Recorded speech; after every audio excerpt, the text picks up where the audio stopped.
I hardly understood the time I spent in that vortex. Whenever I opened my eyes, all I could see was a uniform blue around me. It felt like I was in a perpetual freefall, but utterly still at the same time, as if I was slowly descending within a space devoid of any matter, where the very concept of time was irrelevant. I remember the color fading and the weightlessness lifting as my feet hit solid ground. Still in a daze, I swiveled my head around, taking in the alien scenery.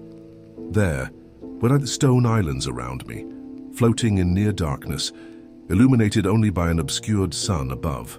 I looked over the edge of my own island, seeing what appeared to be a vast ocean beneath. What the hell is this? You made it. I was worried there. I turned around to see Joel, along with everybody else, sitting about 20 feet away from me. Harris, the kid, was passed out next to them. Made it, I began to respond. Where? Joel chuckled. That'd be a long explanation. At least we're away from the school, right?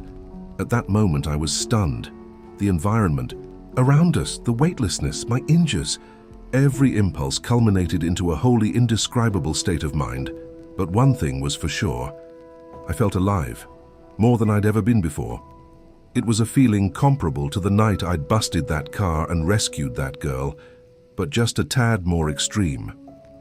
Well, Dex began. What now? How the hell are we getting back home? Home, Kaz smirked. I'm sorry, but... His eyes wandered over to Dex's rifle arm, which was slowly regenerating. How are you going to explain that away? A simple brain wipe. Won't do the trick there. We've seen too much. We'll never be able to rest if we go back. Well then, what the hell are we supposed to do? Kaz shrugged, looking down at the water. I was getting kind of fed up with Earth anyway. Only got one heart left. Maybe I'll try seeing something new before I kick the bucket. Cecile sighed. So we're just gonna go dimension hopping or something for the rest of our lives? She paused, seeming to consider it. Eventually she smiled. Fuck it, I'm down, like an extended vacation. She held up her mechanical arm, looking at the stump that resulted from her shooting her hand at Soze. This sucks though. We can get you a new hand, Joel said. It won't be a problem, especially once we get the bounty. The bounty? Cecile asked. Joel nodded. I think it's been enough time. He took the device and shot it at the ground, creating another vortex before subsequently disappearing into it. The bounty, I thought to myself. He can't mean... About 3 seconds later, he came back through, struggling to lug a bloodied, beaten and unconscious Trent. This is some lucky shit, he exclaimed. He's still alive, which means we're getting paid double. He's still alive? We all shouted simultaneously. Relax.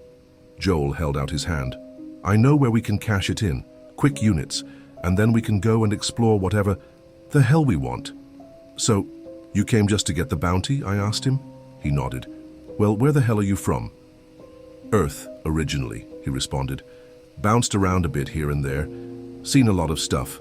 And I'm not ready to go back just yet. He walked over to the edge of the island, peering down. If you had the option, why would you ever choose to stay in one place? He smirked. Makes no sense to me. I'd like to see what's out there during this little stint of consciousness.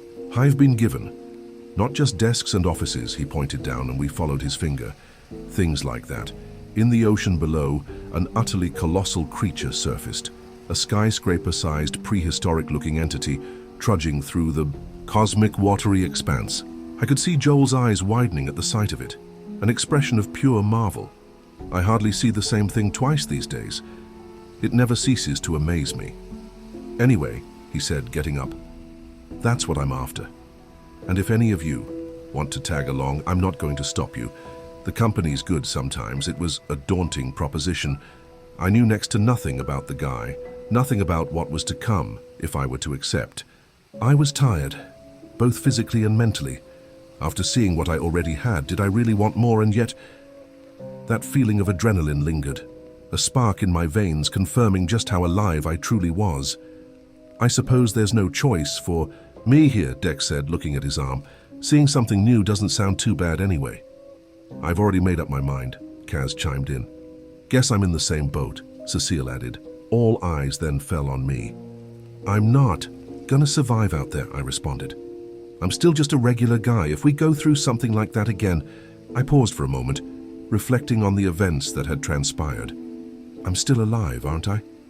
Did that mean anything? Was I just lucky? Joel smirked. I knew a guy once, human, just like you. But he didn't hesitate to follow me into the unknown. Why were his ideals so different compared to yours? I shook my head. Couldn't tell you. Well, Joel said, grasping the device in his hands, I can see it on you. Something that tells me you'd appreciate unfamiliarity. Let me show you around a bit first. If you still want to go back to Earth and deal with the aftermath of everything that's happened, then more power to you, I'll take you. I didn't know what to say. Was I just supposed to agree to something like this? To go off with some seemingly crazy stranger into the great unknown? A voice in the back of my head prodded me towards a simple revelation. Why not? Was I really being fulfilled by everyday life? It'd be hard to argue that I was. I looked over, at the kid who was still passed out. What about him? I asked. Damn. Guess he's our responsibility now, Joel responded. We'll just drag him along till he wakes up. I didn't what to expect from Joel's little interdimensional tour. More hostile creatures, more insanely powerful beings with god complexes. Anything seemed to be on the table, and anything was exactly what I got. We went to an assortment of varying worlds' realities, all immeasurably different than the last. We visited a tropical-like series of cliffs where stone statues the size of mountains casually sauntered about. We went to a world comprised entirely of a molten ocean, where giant ships would fight off robotic squids, unending tundras with towns made out of ice, a giant arena where people in armor riding atop grotesque beasts would fight to the death, a sprawling, cyberpunk-esque megacity. This is also where Joel dropped Trent's body off. In return, he was given a neon stamp on his index finger that quickly faded into his skin. Anytime he wanted to purchase something, he'd simply pass the finger through a holographic screen presented by the seller. Yeah, Earth's lacking behind, he said, to us. This is what you call high technology. At some point during all of this, the kid woke up, presumably nursing a nasty headache. At the exact moment he did so, we were paddling across an underground lake surrounded by subterranean settlements, populated by mole-like humanoids. He looked absolutely horrified as he took in the scenery. Where the fuck are we? He asked, his voice cracking in the midst of the sentence.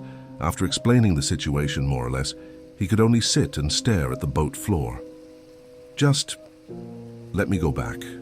Go home, he said, addressing nobody in particular. I'm sorry, kid, but that's a bad idea.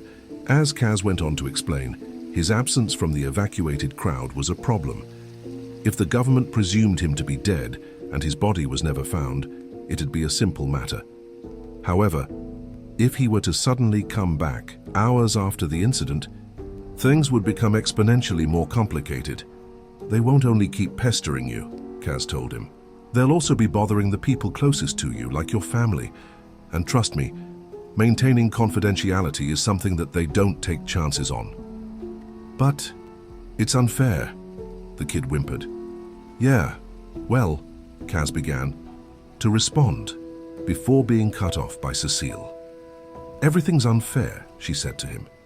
You need to remember that you can't control everything that happens to you. When shit goes south, you just have to be strong. Don't expect a savior. Become your own. That little pep talk rendered the kid speechless as he stared back at the floor. Seeing this, she patted his back for a brief moment. But for now, she continued, we'll help you through it. Eventually, Joel transported us to a more peaceful location. It was a seemingly perpetual field of tall grass and magnificently colored flowers, bathed in the light of multiple suns shining above. I come here when I need to relax. You gotta let your adrenaline shoot down every once in a while. Makes it feel even better when it spikes back up, Joel said. He turned towards both the kid and I. So, you've got a decision to make. I won't try convincing you to come more than I already have. It's up to you, really. A decision. I weighed my options carefully. If I went back, my best outcome would be getting brain-wiped and then shoved back into my SWAT unit. But Kaz had explained the wiping procedure, and it did not sound fun. Apparently, the more classified information you were aware of, the more wipes it took. each one being a more dreadful experience than the last. On top of that, there was no guarantee that the procedure would work 100%. In that case, they'd just hit you with a lethal injection. No chances on confidentiality, after all. On the other hand, if I were to go off with Joel and do who the hell knows what in who the hell knows where, my future was an absolute mystery. Maybe I'd have decades of fantastic stories to tell. Maybe I'd die in a week. But Joel sure seemed fulfilled with what he's been doing, a sensation I hadn't felt much in years. I looked down at the kid, whose face was still sullen. It was funny. I used to fantasize about being in his position when I was younger, to be put into extraordinary circumstances, escaping the mundanity of school life. Maybe that fantasy was better off as just that, make-believe. But then again, we were already here, and going back didn't seem to be an option. You know what, Joel? I smiled at him. Let's go see what's out there, he smirked back. Good choice. He threw the device onto a small clearing in the grass. Let's get something to eat first. I'm starving here. Before he summoned the portal, he turned back to face all of us. By the way, my friends call me Rust.